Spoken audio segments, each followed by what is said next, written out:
This is the G Podcast with your host, Tommy B. Hey, what's up, y'all? Welcome to bonus episode number 198, and I am here. It's the one and only DICEY Grenor, yeah? Oh, I like that clapping. All right. I can't believe it, man. How many years have we been doing this top 10? Is this number 5 or 6? Gotta be. I mean, I'll have the official count, but I think it is. I think we're closer to 6. So yeah, I think so. But, I think last year you said 5, maybe. Yeah. Yep. So this is number 6, and I appreciate you coming back, especially considering the fact that you just got back in from Chabella. Yes, I was in. I went to Venezia. I went to Venice first, and then Firenze. I went to France. I mean, not France. Florence, and then Rome, and then Positano, Amalfi Coast, and Pompeii, that area. Then back up to Rome. So I stayed in Rome 5 days, and I think 4 Florence, 3 Venice, and then another extra night in Venice. So it was just me, my first solo trip, and I stayed for 2 weeks. Wow. I'm going to give it up to you for that.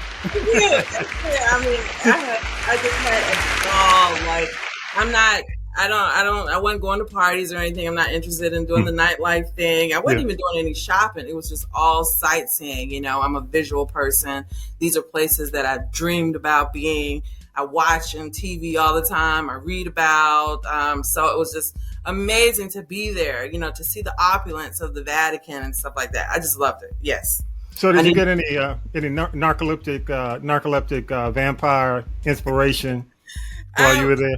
I got some inspiration. It wasn't from a narcoleptic vampire, though, but I did get a lot of inspiration. I've been doing a lot of talking to anybody to listen, basically. I know my husband is sick of just the thought process that I'm going through. My brother, he had gone to, I think, Spain and France like the month before. So he was the one that kind of gave me the courage to do it without a plan, because I usually have to have everything structured. And this time I didn't know what I was doing until like the day before.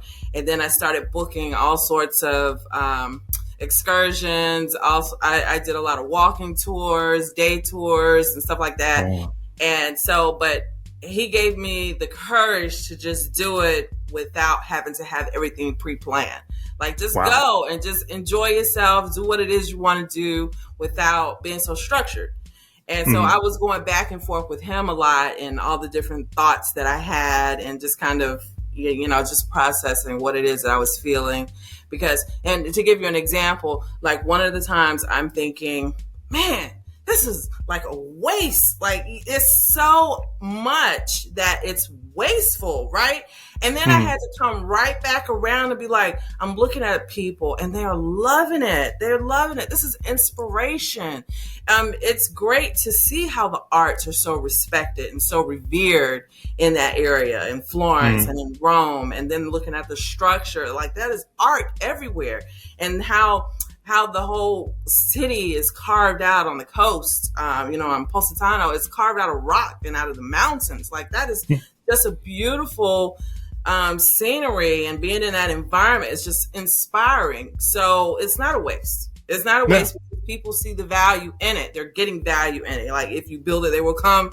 So, you know, but these are the kind of thoughts that I was having. So not narcoleptic vampire, but a lot of different inspirations. That's a long answer for you.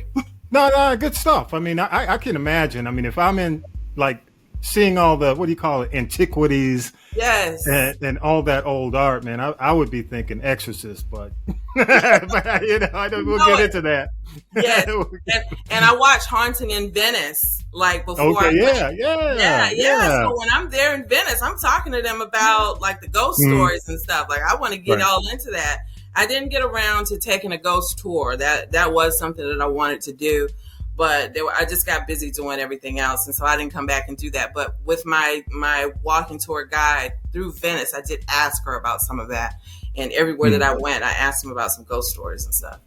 Good stuff. Before we get into the top 10, I do want to ask you about the podcast, Sex and Horror. You guys still rolling with that since you've been on your excursions and all and everything? Yes, and I was doing, and we were still recording. We still recorded 2 episodes while I was in Italy. Like, wow, okay.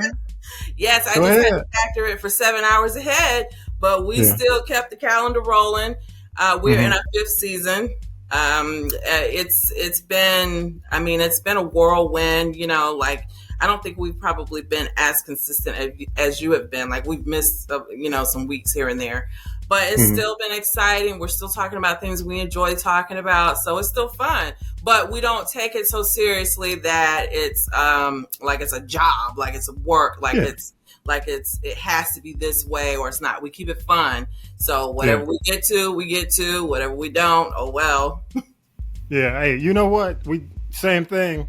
You know, we do it every week, but it's like therapy. So, you know, that's why we have to do it every week, you know, to stay sane. Yes. All right. So one quick thing though. Your book, you've got a new book, right? Or your latest book? Just before we get started, go ahead.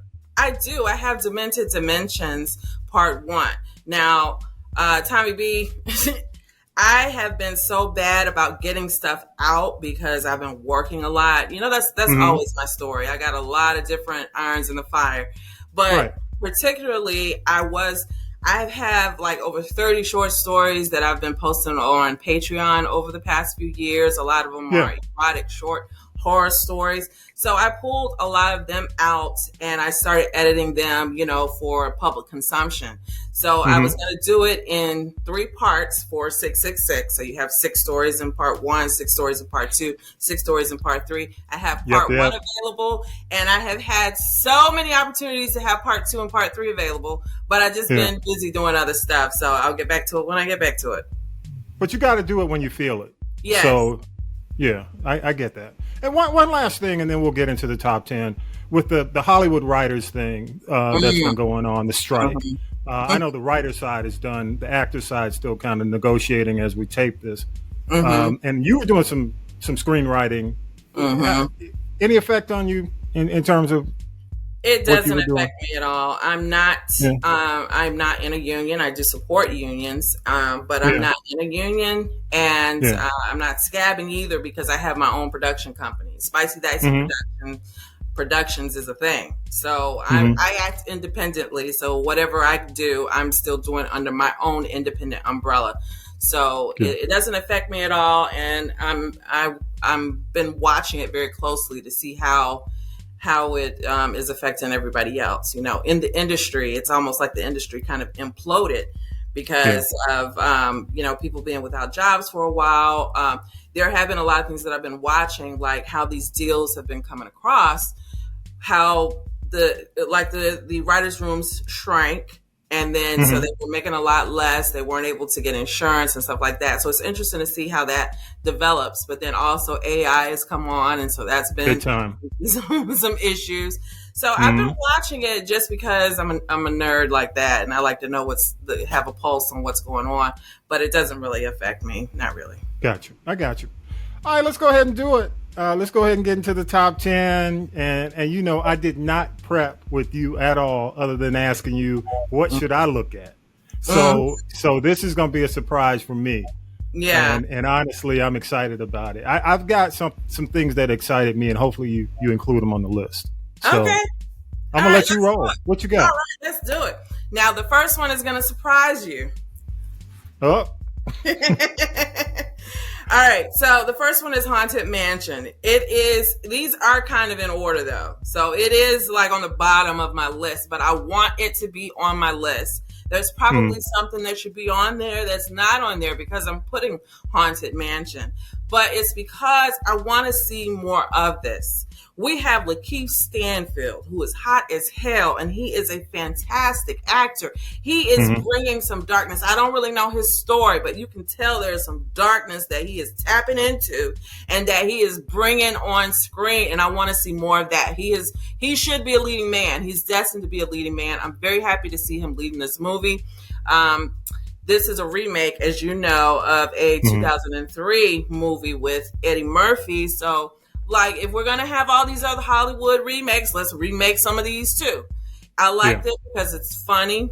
I was laughing. It's family friendly. So, you know, I was like, well, man, this should have come out around Halloween in October. But I was like, oh, yeah, but I get what they did. They put it out then so that they could get the box office, and then they'll bring it out around, like on streaming around October. So that's exactly what they did. They brought it out. But as of IMDb reports, they had an opening weekend of 24 million, a gross of 68 million, worldwide gross of 117 million. The budget was 150 million. So according to IMDb, they haven't met their budget yet. And I want them to. I want them to. So this is why it's on my list. It may not be like the top 10 for the year, but it's going to be on my top 10 because I want to see more of it. And I want. Can I say this about Lakeith? You said Lakeith. I watched The Changeling on Apple, and I agree with you 100%. Yeah, because he was in Get Out. He was in that. Atlanta, he was kind of weird too. The TV series. But you're absolutely right about the darkness he brings. I haven't seen this one, but after watching The Changeling, I totally agree with you. Yeah, he's in that genre. He could succeed if he gets the right movies. Yeah. I took my kids to see this one, and we had a blast sitting in there eating our popcorn, laughing. There was some jump scares. It's not scary though. I would not say that this is scary, but they do a good job with the effects too, with how they're moving in with the ghosts. I love that, and so it's going to be on my list. Good deal. And I'm glad you explained the seasonal thing, because when I saw it come out in the summer, I'm like, damn, why didn't they just wait until Halloween? But I get it. Yes. Now they can. What you got next? Number 9. Okay, number 9, and like I said, I think I'm gonna do these in order. Maybe not. You can interchange. People. Yeah, it's either way. It's cool. We can try. I'll let you know that that's coming in last. But next, Renfield. Renfield blew me away. Renfield was one of those movies that when I first saw it advertised, I was like, "You have got to be kidding me! This is a joke, right? There is no way I'm gonna go see that." But it's a vampire movie, so that kind of weighed on me. My daughter and I went to see this one. Renfield is phenomenal. It is brilliant. Nicolas Cage does such a phenomenal job as Dracula. It is, there's great action in it. Nicholas Hoult is a hottie, and he is bringing all the action and stuff. I love the gore. I would watch this again. So I think that is a very good indicator of how much I enjoyed this. This is definitely, this was a no-brainer. This was definitely on my list. Renfield is a great movie. I'll tell you, I saw the trailer. I hadn't seen it yet. Okay. It's gory as hell. Yeah. even in the trailer. Yes, the way they were taking people out. So yeah, I'm glad to see you put that on the. And Nicolas Cage has a cult following, a strong following, however you want to say it. So I think that's a good choice. Good choice. Yes. And I hope there is a sequel to this one. We need more of these. And it's funny in a dark humor kind of way too. Mm-hmm. So this is the first 2 on my list kind of start out as comedies. So but I loved Renfield. Like really. Cool. What you got at number 8? The Boogeyman. Now, this is one that I remember is kind of interesting because I went to a screening of this one, Houston Horror Film Festival. They've done quite a few screenings this year, and I've tried to make as many as I can. The Boogeyman was one of them that when it first came out, I really enjoyed it at the time. Like, yeah, this was good. This is like taking our childhood monster that in the dark and personifying them, putting a face on them, putting a monster with the creature that's in the dark, that's hidden. And so I love that. It is very gory also, and it's psychological too. This one again has taken childhood nightmares, childhood dreams, childhood fears, and made everybody look at it. So I think that's very relatable too. So we have the Boogeyman, basically the one that the childhood story. That's what the movie is about. Would I watch it again? Sure. I wouldn't run to go watch it again. And there's I don't even remember a lot of nuances about the movie. I watched it kind of earlier in the year, maybe February, what comes out to February, March, somewhere around there. But it was good. I remember enjoying that. It relies on scaring kids, but when you see the terror in the kids' eyes, I think that's relatable when it comes to the dark and everything. Oh yeah. You know what? I will tell you, I know it's I read that book because Night Shift is one of my favorite Stephen King That's right. short story anthologies. It's a Stephen King. Oh yeah, I read that back in the day. So when I saw it, keep in mind that every Stephen King movie is not a good Stephen King movie, but this is one of the better Stephen King adaptations. Yes, and even though they always change it up. I mean, out of the Night Shift anthology, you got Sometimes They Come Back, the Trucks movie, and a few other things that came out of that. But Boogeyman was one of the better stories, short. So I was waiting to see how they were going to expand it, and I think they did a good job expanding it without killing it. Because I'm telling you, as you know, some of the Stephen King adaptations are just horrible. Yeah, this is a good one. This is a good one. Yeah. So you did see this one? Oh, absolutely. I saw this one. Good. Yes. Yeah. Because of all the horror movies that came out this year, and there's been quite a few, I have been disappointed that I haven't heard many people talking about the Boogeyman like that. The conversation list.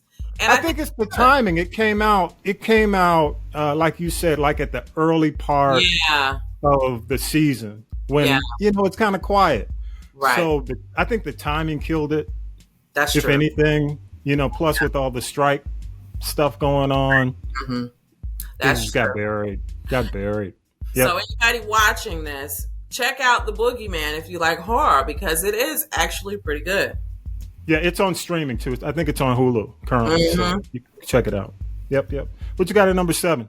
All right, Evil Dead Rise, and all of the horror lists this year probably have Evil Dead Rise on it. Okay, so that shouldn't be a shocker. Yes, it was enjoyable. You know what? What you got? Oh no, she got the poster. I have a gigantic poster. Where do you put that? Look at that. I have not put it up yet. I have quite a few in here. Ooh. I even have one for Thanksgiving, but I used to buy a lot of posters to put in my room, and I haven't had to in the last few years because I keep just getting them for free. But that one would not leave the studio. They don't find it in this house. That one's going on my ceiling. That's what I'm trying. Oh, damn. Yeah. And it's big too. It's a big one. It's like one of my larger ones in here. I got some big ones, but that's one of my larger ones. And I have seen that one too in the theater. I want to hear what you have to say because I saw that one. Yeah. You did? Okay. Yes. I did enjoy this. The monster was well done. And I feel like this relies on another fear of what would you do if your own mother, who's supposed to love you more than anybody and look after you, turns on you and tries to kill you? That's scary. That is a scary concept in and of its own. Mom's acting sold this. She was so great. The lady who acted, played the mom. As you know, this is the last Evil Dead, I think, was in 1981. Wow. And so it's been a while since we had an Evil Dead movie, but I think as long as they keep making these, people are going to keep watching them. Evil Dead Rise is just a good concept. This one is open too. It's open for a sequel. Yes. It's very suspenseful. And I remember afterwards, because I went to a movie screening of this one too, it's very suspenseful, but I remember afterwards we were talking a lot about it. It stirred up some emotion and thinking, about, what about this and what about that. The suspense really was heavy in this one. It's rated R, which is good. I read that from, this is according to Lee Cronin, that they used 6,500 liters of fake blood for this one. That shit was bloody as hell. That's the blood. I'm like, damn. You know, I mean, I hadn't seen that much blood since like The Shining when the elevator opened. You know what I'm saying? I'm like, damn. Yes. And that's, blood. And that's the thing that came to mind too when I saw that blood. Yeah, this is a bloody movie. So that is great trivia for this one. It is like, going back to the cheese grater. I'm just saying, some of y'all already seen this. I was in the theater. This is the one I went to the theater to see, with the crying baby. Yeah. why Oh somebody no. took the damn baby to the theater, but anyway. Oh, that's awful. And in along with the poster that they gave us, we had a little gift box, and I have it on my refrigerator down there, but there was a few things in there, a Band-Aid, I think, and but there was a mini cheese grater magnet. It was I ain't gonna even tell him. It was perfect. Yeah, it was. Damn, in the kitchen. Yeah. So I can move on because that one's going to be on everybody's list. Yeah, I agree. What you got, number 6? All right. It Lives Inside. Now, It Lives Inside, I kept going back and forth between whether I wanted to add that one on my list, but I decided to, again, for more policy reasons, like for Haunted Mansion. I wanted to add this one because I love the Indian culture that they brought into this one. Okay. And I'm always looking for diversity and inclusion when it comes to horror. So you'll notice it a lot. That's on my list. I'm really endeared to it if they have people of color in it. And so it Lives Inside. We have Indian girls and their families and the dynamics that are happening with them is being explored. And I love that. They left it open for another, and I would totally watch the other if there's a sequel. I almost turned it off. So I have to say that it is not my favorite horror film, but by somewhere around the middle, it started getting really good. And so I was like, yes, I'm because I was rooting for this movie. I was rooting for it. And by the end, it got really good. There's a monster on there that's really horrifying. It's like Godzilla meets Predator. He's got some powers where he can go invisible. And anytime you throw in like someone is trying to kill you along with some other supernatural power that they have, that makes them a little more spooky. So the monster is pretty spooky. It's and I thought it was a pretty scary monster too. The timing, like when they had him jumping out and when he would appear, like that was pretty scary. There's a psychological element to this too, and that always gets me. It's one of those things where it can kind of be metaphorical for carrying darkness and carrying grief and how it passes on, and whether it's what happens when you hold it inside or when you get ready to let it out, So I kind of saw where it could be not just like a physical monster, but a more spiritual monster too. What do you compare it to? This a little different? Sounds a little different. Yeah. What do I compare it to? It's a monster flick, you're saying, like kind of like a monster movie. Yeah. If anything. Actually, the part that I was just talking about that metaphorical part was kind of like Smile. Smile. Oh, shit. Smile was fucking fantastic, okay? Not quite like Smile, but I mean, if you look at the elements, how Smile has, it's a physical smile that's being passed on, but it's metaphorical for the darkness and the grief that's being passed on. So that's kind of what that's what I was thinking when I was watching it. Or like, enough said. Smile fuck with you it will fuck with you for a while if you watch it. I got you. Yeah, I enjoyed that element of it, and it's again, I want to see more of stuff like this. We don't usually see horror with Indian culture. Yeah. So I want to see more of that. They're bringing that monster to life. That legend. They brought that legend to life. Yes.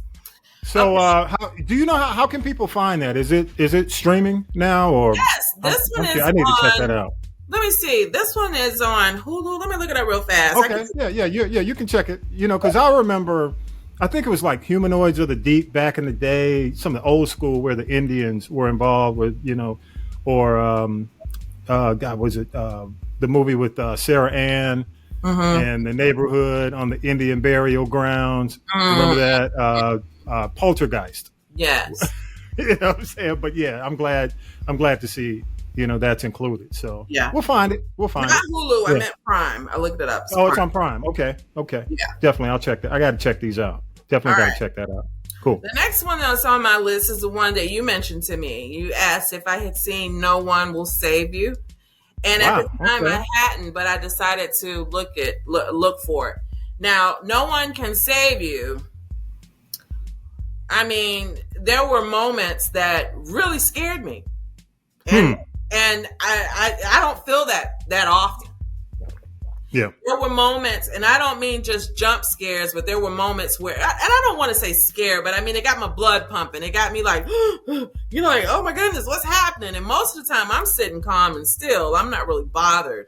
I'm looking, depending on what's going on. But this really, it had an effect on me with the monsters. This is a sci-fi type thing. So we have aliens here. And the aliens, it made me jump a few times. And I watched this on Hulu in my own house, not in the theater where they got all the sound stuff, but in my own house is where it kind of got me for a few minutes. And the problem with this one and why it's not higher on my list is that there was some trauma here that they went in, and it worked with the story. It added another layer to the story element. This lady, she ended up doing something to her childhood friend, and so they spent so much time on Maud though, and that part of the story was real slow. Like you can take one scene, if they just sped that scene up a little bit faster, we could have just got to more of the aliens, because the aliens were really terrifying. There were times where I was like, oh my God, they're gonna get her. It was suspenseful. Like from one moment to the next, I didn't know where the story was going. And I usually like that too. It was unpredictable for me anyway. I feel like it was what Nope should have been.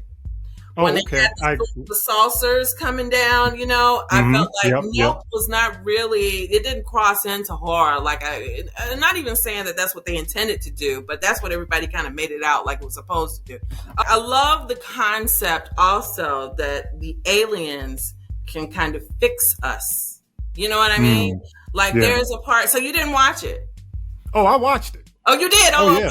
Well, so when you got to the end and you see, everybody's just, we're kind of in a utopia. I love that concept of the aliens coming down and fixing us.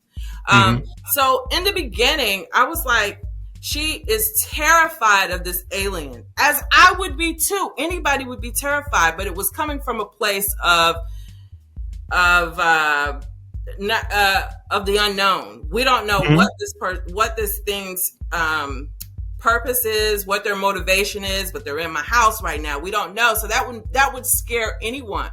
But I got to thinking, like, are they really trying to hurt her? That's what I was thinking in the beginning.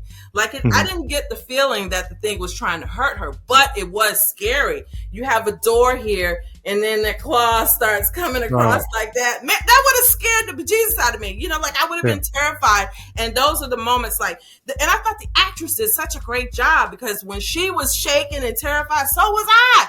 I was like, oh my God. But you know what made it even better, even more impressive on the acting? There was really no dialogue. Right. That's true. It was almost like Quiet Place. Didn't it kind of? Yes, that's true. It was loud, but there was no dialogue really among the characters, which made it kind of freaky. And it all rested on her acting and her showing us how she felt, which I think really is what made me feel the scares that I felt. I think it was really about this actress, because she sold that. I was terrified too, because I'm thinking, I don't think he's really trying to harm you, but I get it, because I'd be scared too. Like I'd be reacting the same way she was. But this one is a good one. I enjoyed it. I will say that, like I said, those moments with Maud and all that, I was like, oh my goodness, can we get through this? But it did add another layer to the story. So I think that's good writing. Goodbye. And I'll say this. I think the critics were too hard on it. I don't know why. The critics were as hard on this because if I had read the reviews before I saw it, I may not have watched it. but I watched it on my own. Yeah. Yeah, Tommy B, that's the same with a lot of these movies that are on my list. When I look up on IMDb, the ratings are 5s. I'm like, are you kidding me? This is a 9, 10 easily. Yeah. Easily. So if I want to watch something, I'm going to watch it, Yeah, I'm going to watch it. To anybody that's listening to this or watching this, by all means, regardless of what any of us say, if the story description appeals to you, watch it anyway. Don't let someone tell you not to watch something, because there's value in all of this art. But this is one of them where I thought it was great. This is another element, Tommy, that I thought was really great too. We have seen the aliens before, and I think their physical makeup wasn't all that scary in and of itself. But what I hadn't seen with these type of aliens was their telepathic abilities. Yeah, that was what I was saying a minute ago about having the monster and it lives inside being able to go invisible. Well, here they're able to move the objects, and I thought that added a whole nother level of scare factor to it too, which was great for these monsters. That's another part of it that made it really, really scary. I agree. And one last thing I'll say, and I'm not going to spoil it for people, but it worked out to her advantage. At the end. And I'll just leave it at that. Yes. It did. I mean, when you see what she was into, her, what her hobby was, and you see the end of the movie, it worked to her advantage. I'm just going to leave it at that. Yeah. Somebody, you may not always get that, but it was interesting. Yes. The ending was interesting. I'll leave it at that. Yeah. What you got at number 4? Number 4. Are we just at 4? I haven't gotten any further than that. No. You I'm talking about. I'm counting down. So you only got 4 left. Okay. Well, you've already done 6. Now these right here, the next ones that are on my list were my favorites. Okay. Now we're talking about the ones that I felt were perfect. I gave all of these 10s from here on. From all of these here on, I'm gonna start with Saw 10, Saw X. It was great. It was fantastic. Now, let me also say that I enjoy the Saw franchise. My co-host on my podcast, she doesn't really enjoy them, so it's like she may not really like this one. But I'm with her. You didn't like it? Oh, I loved it. I loved it. Those gadgets, man, they get to me. Yes, I know that is going to give me some creative kills. He is an engineer, and he is sitting around figuring out how he can kill somebody and make it. And I mean, it's a game. But listen, the psychological element I love too, because the question is, how bad do you want to live? How important is it to you? How important is redemption too? Because there's a moral dilemma here. More than likely, they have done something trifling, and he is bringing it to their face. Yeah. How bad do you want to be redeemed? How important is it for you to live? And then he's taking his engineering mind and he's putting a gadget that is out of this world together, and he gives me the creative kills that I'm watching him for. I like how in this one, and now I really love the dude on the tricycle, the toy on the tricycle. I love that. Yeah. That one is great. But here we spend a whole lot more time with John Kramer. John Kramer is, kind of like the villain of the show, but to me, he's more like an anti-hero and not really a villain. But how do you make him look a little, because we're rooting for him. How do you make him a little less villainy is that you have somebody even worse than him. And so here we have someone who is horrible.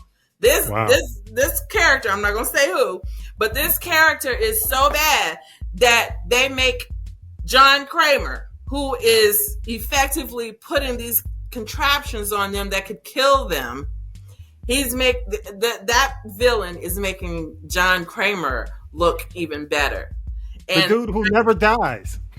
What's that? He never dies. Remember? I mean, I thought he was gone. I thought he was dead at one point. They brought him back. Yeah, but they better. Have you seen? Yeah, he's the franchise. Yeah, he's the franchise. Yeah, you seen the? I mean, do you think you think the movie would succeed with the woman taking over his sidekick? No, they needed him. They needed him.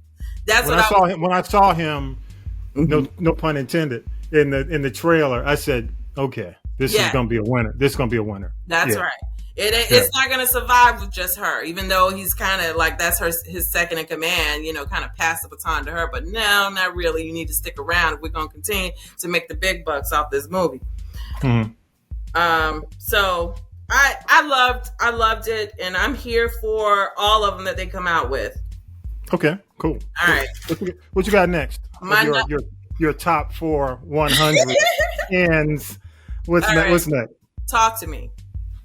Oh yeah, I saw. I mean, I kicked myself for not seeing this. I wanted to go see it in the theater that weekend, and something came up. But I want to hear what you have to say. Go ahead. Talk to Me was another Houston Horror Film Festival. I saw this on a screening, and it was outstanding. It was so outstanding that anytime I even hear the words "talk to me," I think about this movie. I'm like, wow. Oh, it takes me right back to it.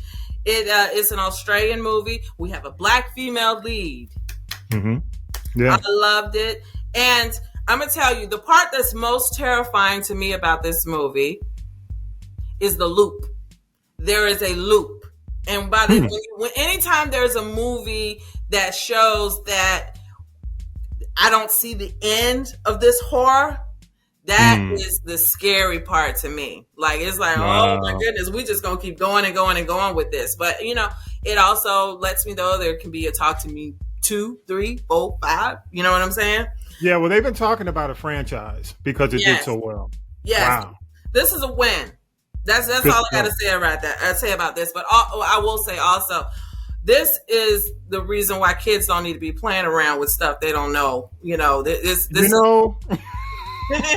see some old relics and stuff, or you hear some. Don't play around with it. Don't be playing around with it. Hey, you know what? I learned my lesson with the Exorcist and Captain Howdy.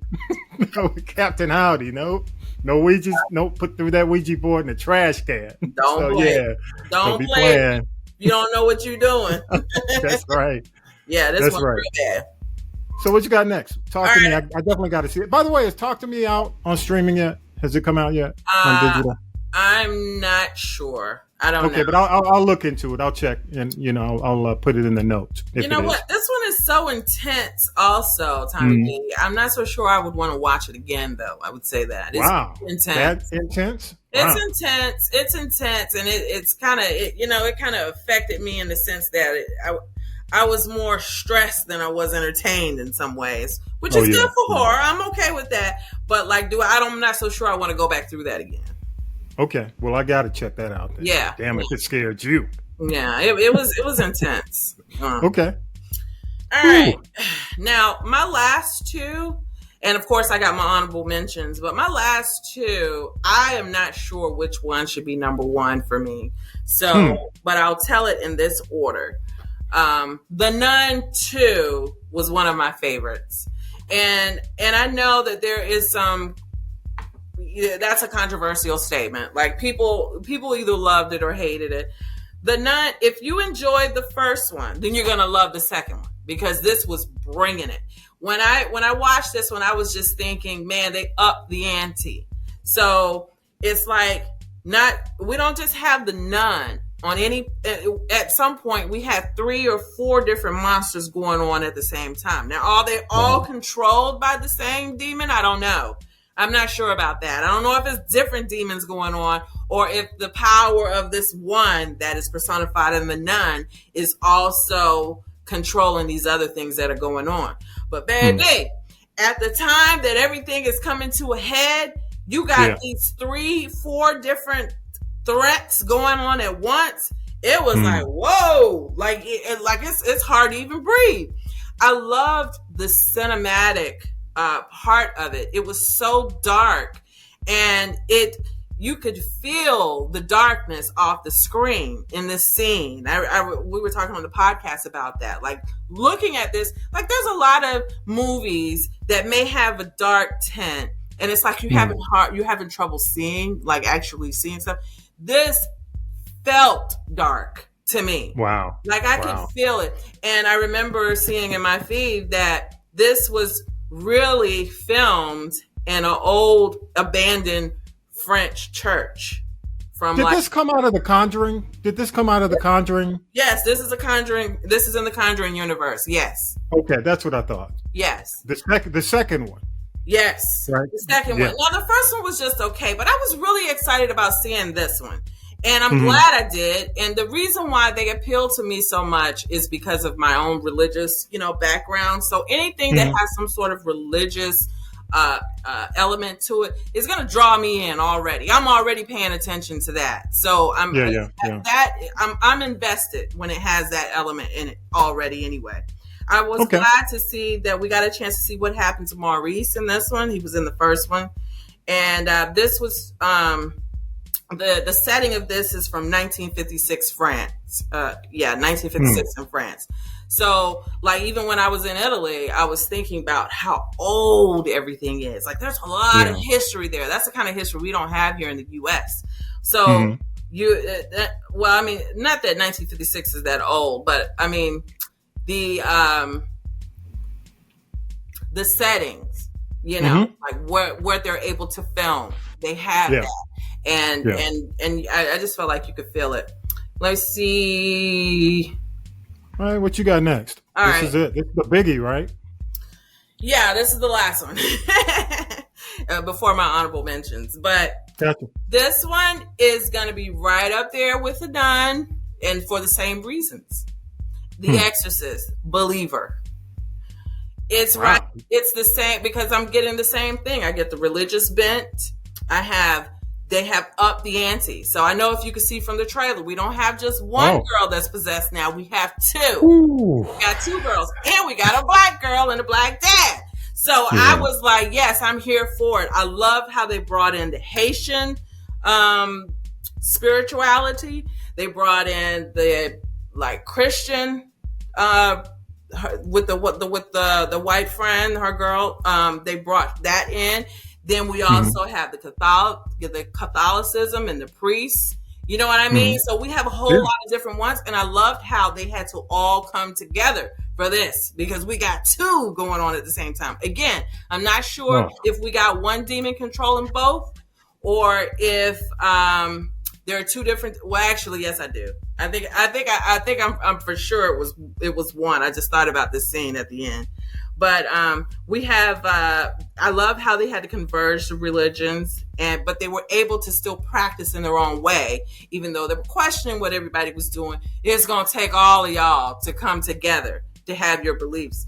There were, I felt very emotional at the end of this one, Tommy, to be, Don't tell me because I got to see it. I saw the first one. So. I felt but you know what? I was, kind of going back and I guess it's sentimental or, nostalgia seeing Ellen Bernstein, the original mom, and the fact that she had turned down so many of them, and she decided to do this one was interesting. Yeah. It was wonderful seeing her and Linda Blair, as Reagan. Wow. Yeah, they. I hope that's not a spoiler for you, but I thought out there in public, yeah.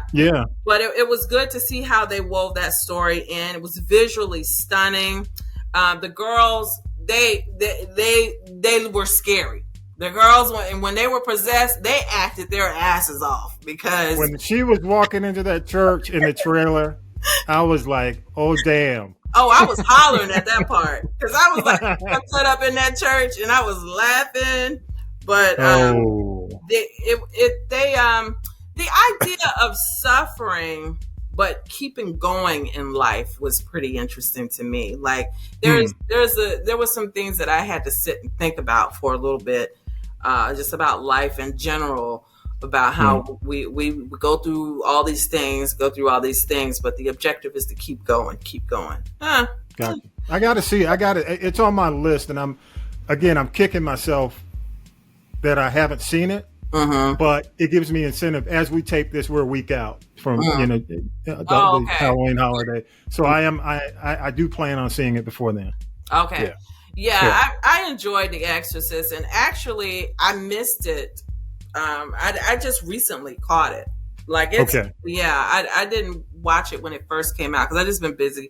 But I'm glad I did. I really enjoyed what they did with it.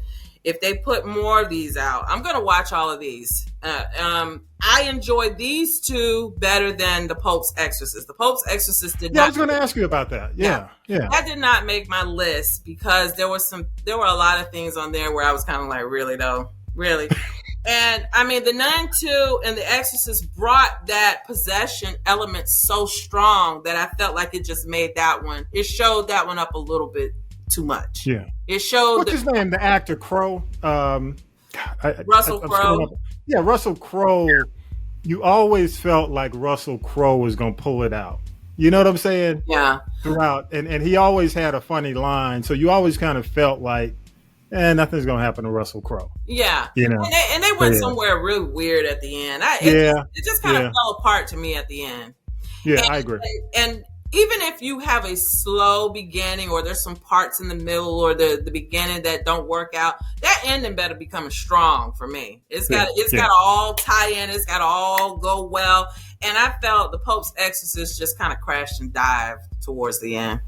I got you. Some of them that I that weren't on my list that could have been though. The Last Voyage of the Demeter. It was, we got Dracula again, and I felt like Renfield did Dracula better. So I am interested in what they do with the part 2 for The Last Voyage. I felt like this was a good opening for bringing another retelling of Dracula back, but I want to see what they do with it for the next one. Like, this one was good. It was okay. I like seeing Dracula. It didn't wow me though, and I'm looking forward to see what they do next. I think this movie was a victim of timing again. Yeah. They dropped it like right at the edge of summer, or it felt like. They did the same thing. They brought it's on streaming for October. Okay, got it. They did the same thing. They wanted to make sure they got that Halloween streaming. Bird Box Barcelona.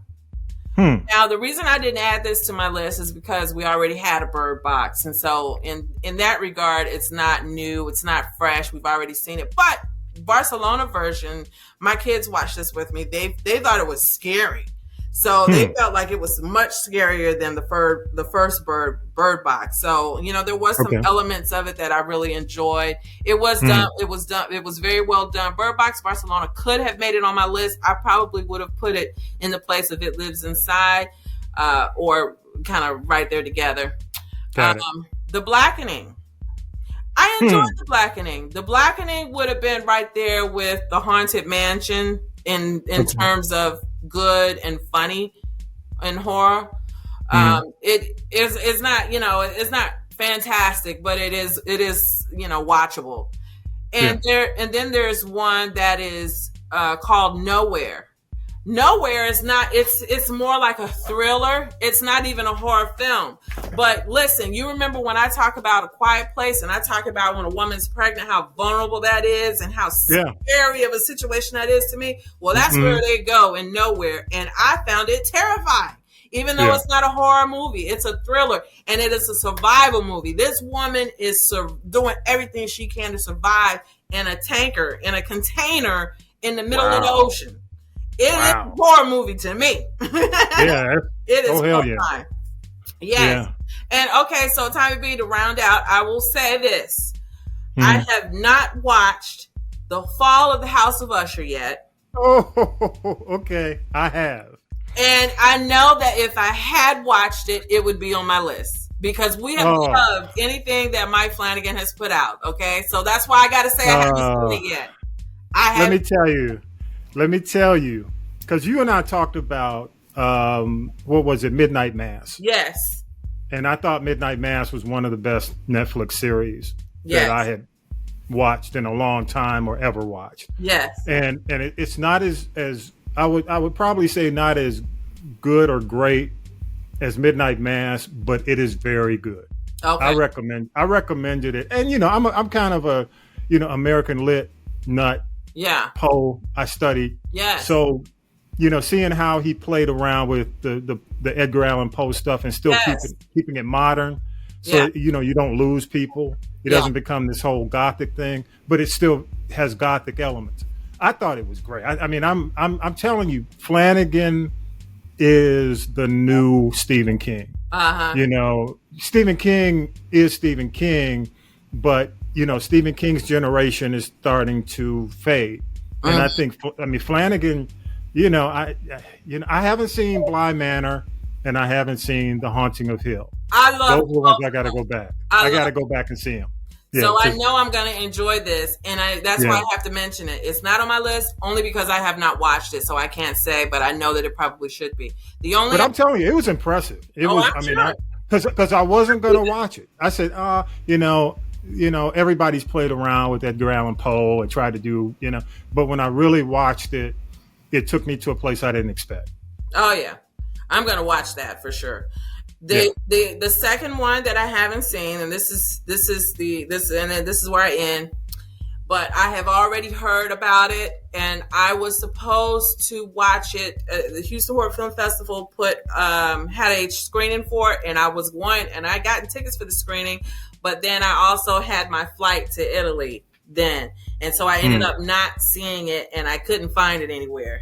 I couldn't even find it in the theater, or I would have went to the theater. I don't think it even comes out until like this week or next week. And so I'm going to go see it, but I've already heard a lot about it. When Evil Lurks. Who's in that? I have not seen When Evil Lurks yet, but when I do, it probably would be on my list because I've heard people say that it was even better than Talk to Me and stuff so like what's the premise? What's the premise of it real quick? Because I know we got to... I don't even know. I don't even know. It just looks scary. Okay, I'll look up the trailer. Yeah. Damn. I'm going to watch it. Yeah. Well, cool. Good list as always. Let me give it up to you. Dicey Grenor, Spicy Dicey in the building. Yeah. As always, representing H-Town. Sorry about H-Town baseball. Sorry. I heard. Yeah. Sorry. Yeah. I'm a Dusty Baker fan. I like Dusty. Dusty used to be a Brave, so I still follow Dusty. Well, but hey, how can people get in touch with you? I'm all over social media at Dicey Grenor. That's DICEYGRENOR. I will say that I have not been as consistent or as as with it as I normally. Yeah, you've been traveling. Yeah, I just have way much going on. My daughter has been helping me a bit on Facebook and some Instagram, and I've hired other people who've come and gone. But if you want to get up with me, you can find me at Dicey Grenor, and I'll get back to you at some point. My website is DiceyGrenorBooks.com, and I'm on Patreon, TikTok, Facebook, Instagram, to YouTube. You can find me if you want to. Oh yeah. Yeah, and I'll make sure the website's on the notes as well. So, all right, thank you so much. And we'll put it out there. And again, go to Castropolis.net. Make sure, we love your comments and feedback on the list. Always, I get great comments and feedback. A lot of people who are discovering this season, when they get into the fall season, getting close to Halloween, you give them the tips to celebrate the holidays. So I appreciate you doing it, taking the time. Happy birthday to your daughter again, because I know she always celebrates right around the time we do this show. So I got to give her She turned 16 yesterday. Oh, wow. Get the shotgun, Dicey. Not the car. Here we go. Yes, that's where we are. That's where we are. Again, Dicey Grenor, y'all. Go to DiceyGrenorBooks.com. All things Spicy Dicey. And just thank you so much. Keep doing the Sex and Horror podcast.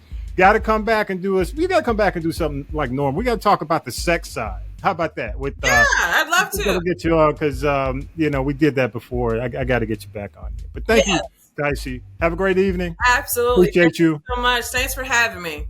No problem. Take care.